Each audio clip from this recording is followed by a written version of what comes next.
रुख करते हैं सियालकोट की जानिब। अपने ब्यूरो चीफ गुलाम मुस्तफ़ा कादरी की रिपोर्ट के मुताबिक अलहाज बाबा खालिद मक्की मदनी ने चेयरमैन फास्ट मीडिया ग्रुप गुलाम मुस्तफ़ा कादरी ने गुफ्तगू करते हुए कहा है, हर साल की तरह इस साल भी शब बरात के मौका पर बानी व सरपरस्त आला खुल्के मोहम्मदी फाउंडेशन डस्का अलहाज बाबा जी मोहम्मद खालिद महमूद मक्की मदनी ज़ेर प्रस्ती साहिबजादा उस्मान खालिद और ज़ेर निगरानी साहिबजादा डॉक्टर मोहम्मद हसन खालिद सुबह 10 बजे से दोपहर 12 बजे तक गरीब और मुस्तहिक बच्चों को जहेज़ पैकेज दिए जाएंगे और शब बरात की बाबरकत दिन के मौका पर शाम 5 बजे मोहल्ला बिनवाला में नज़र इमाम बारगाह डस्का कलाम फ्री मेडिकल डिस्पेंसरी का इफ्तिताह किया जाएगा। पहले भी खुल्क मोहम्मदी फाउंडेशन डस्का के ज़ेर तमाम चलने वाली फ्री डिस्पेंसरियों और फ्री लंगर खानों से गरीब और मुस्तहिक अफराद मुस्तफ़ीद हो रहे हैं। लंगर खानों से गरीब और मुस्तहिक 3 वक्त का खाना खा रहे हैं। इसके अलावा गरीब और मुस्तहिक अफराद का फ्री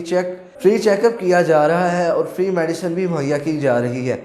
और साथ ही साथ गरीब और मुस्तहिक बच्चियाँ जो घरों में जहेज़ ना होने की वजह से बैठी हुई हैं, उन्हें उनकी दहलीज पर जहेज़ का सामान दिया जा रहा है। अहले इलाका ने अलहाज बाबा जी मोहम्मद खालिद महमूद मक्की मदनी के इंसानियत दोस्त इक़दामात को सराहते हुए उन्हें खराज तहसीन पेश किया है।